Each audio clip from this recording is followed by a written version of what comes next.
Welcome to Sandwiches of History. Today is another International Sandwich Sunday, and we're going to be heading south of the border down Mexico way for the Cemita Poblana sandwich.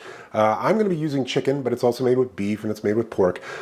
It calls for a specific roll, the Cemita, and so in order to do that, we have to go back in time. So, Old Barry. Thanks, Future Barry. All right, let's make the Samita Roll. Okay, to some warm water, we add instant yeast. Next, we stir in sugar and oil and let it sit for 10 minutes.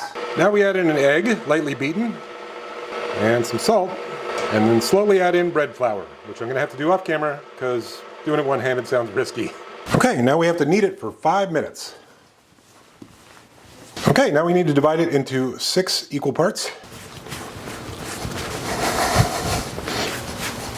And now we cover them and let them rise for an hour. And now that those have risen nicely, we're going to go ahead and brush the top with milk. Then we sprinkle sesame seeds on top. Toasted sesame seeds, that is. Then into a bottom rack of a 425-degree oven for 9 minutes. Now she says to put them on the top rack for 3 to 4 minutes, but they're looking pretty done, so I might just do it for a minute or so. Well, they look great on top, but I'm gonna have to scrape off the bottom a little. Well, Barry, that doesn't look very good, but I'll go ahead and scrape it off and use it, don't worry. Okay, so the first thing we need to do now is make a crust for our chicken. To saltines, we add garlic powder, cumin, black pepper. Then we waz it up. Next, we have to pound flat a chicken breast so that it's kind of even. And I know what you're thinking, a smashy show like Sandwiches of History has a meat tenderizer for sure. Nope. And I'm sure I'm doing it wrong.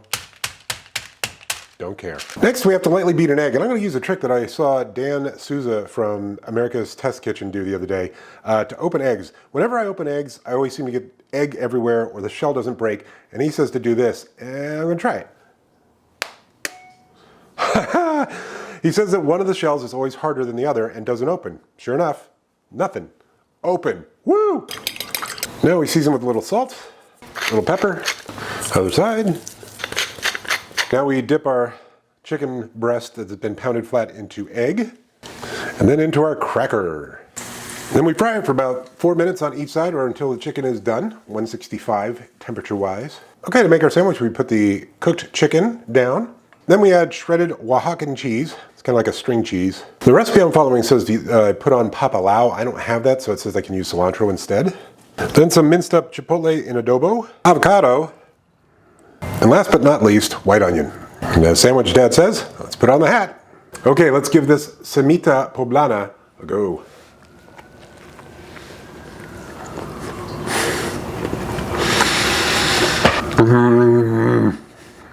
Are you kidding me? The roll is slightly sweet.